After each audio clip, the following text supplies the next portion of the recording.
Ya, ada beberapa poin-poin krusial juga yang perlu kita bahas pada malam hari ini, meskipun ini adalah segmen terakhir, yakni mengenai ada kemungkinan loss kewarganegaraan yang hilang manakala kemudian diputus dia adalah memang pelaku tindak pidana terorisme. Seperti itu, bagaimana sikap Pansus, dan juga mengenai tadi usulan dari Mas Habib, pasca dia menjalani masa hukuman, seperti itu, kembali ke habitatnya, begitu. Siapa yang harus melakukan pengawasan agar dia tidak menjadi pelaku kambuhan, seperti itu ya?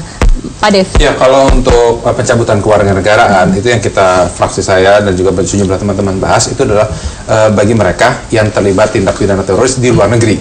Jadi misalnya yang terlibat di Syria, ISIS gitu ya, ataupun sel-sel teroris lainnya. Nah, itu mereka yang di sana sudah terlibat, apakah itu mereka tertangkap dengan CIA atau MI6. Nah, mereka itu dengan hasil pengadilan itu bisa dijadikan alasan untuk pencabutan kewarganegaraan.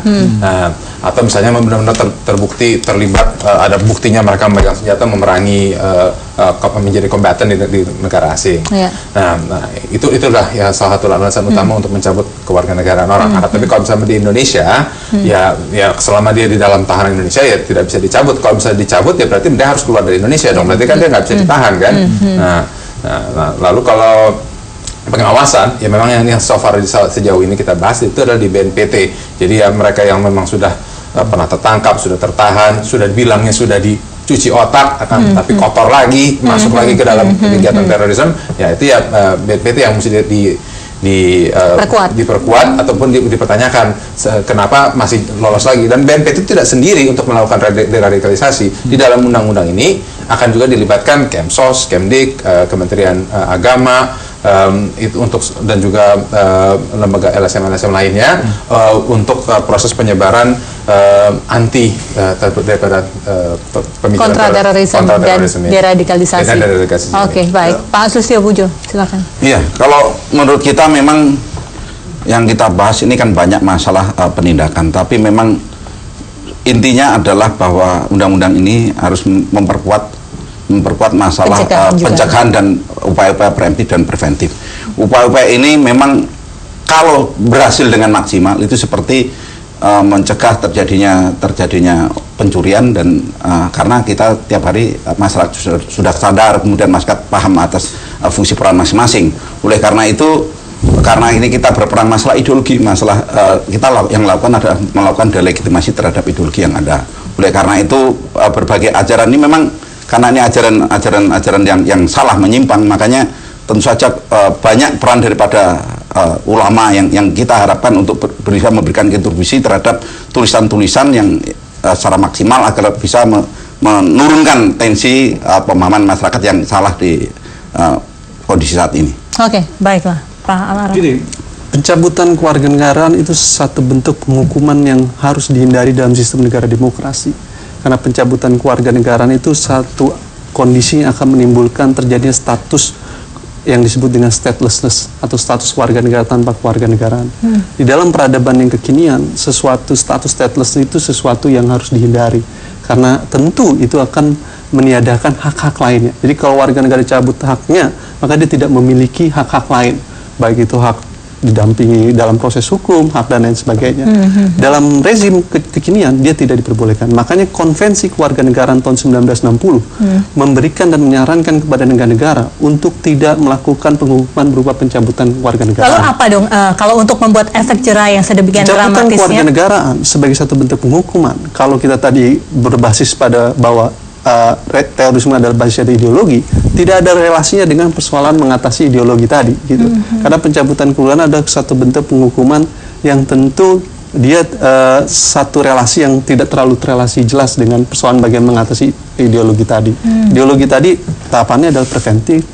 Penghukuman adalah satu tahapan yang pasca proses itu terjadi. Nah, yang kedua, pencabutan kewarganegaraan hanya bisa dan dimungkinkan oleh beberapa negara, meski itu pilihan terakhir, jika dan kalau warga negara itu menjadi bagian dari agen spionase bagi negara lain.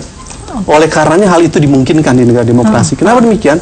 Karena warga negara tersebut dianggap sudah bukan menjadi bagian warga negara itu, dan dianggap menjadi bagian warga negara lain yang melakukan spionase dan sabotase terhadap negara tersebut.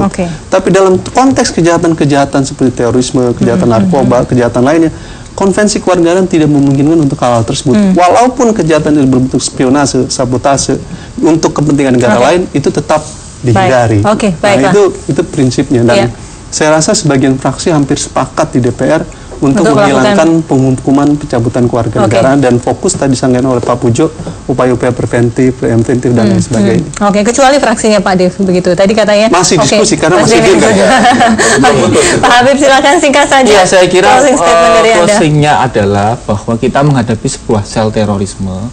Jamaah Ansarud Daulah itu misalnya adalah sebuah sel yang tidak statis, bukan sebuah kelompok yang jumud. Mereka ini kelompok yang dinamis. Mereka ini selalu memperbaiki diri. Cara komunikasinya, cara merakit bomnya, cara menggalang orang, cara bersembunyi, selalu dinamis. Karena itu, jangan sampai kemudian perdebatan tentang bagaimana menghadapi mereka itu berlarut-larut, sementara mereka sendiri semakin advance, kemampuannya semakin canggih, teknik perekrutannya semakin hebat, sementara kita masih berdebat pasal demi pasal. Nah, tentu pelibatan masyarakat sipil, tadi yang sampaikan Bang Pujo itu, sangat penting, Mbak. Terutama dalam hal ini saya belum melihat bahasa keras dari ormas-ormas Islam terhadap kelompok ini, ya belum keras. Jadi umat Islam ini sebagian sudah mengutuk, NU misalnya sudah bicara, tapi yang ormas-ormas lain ini belum bersuara, ini belum keras. Padahal yang mereka lakukan ini justru menistakan Islam. Tindakan teror kan bukan ajaran Islam sebenarnya. Ini pemahaman yang salah, ini tindakan yang salah. Karena itu tentu masyarakat ini mengharapkan tokoh-tokoh agama yang kita lihat sebagai kelompok ormas yang kuat gitu ya, bersuaralah gitu. Supaya kemudian mereka-mereka yang masih di luar ini sadar dan kembali ke masyarakat. Baiklah, terima kasih Bapak-bapak sekalian. Mohon maaf, ya singkat saja, di dalam draft disebutkan Presiden perlu membuat kebijakan penanggulangan terorisme secara komprehensif. Menurut saya itu satu nilai yang positif, karena kita butuh kebijakan Presiden dalam penanggulangan terorisme. Kita lihat seperti apa ya tindak lanjut dari Pansus ini. Kapan akhir dari Pansus? Targetnya adalah sebelum 2018. Tahun ini harus selesai.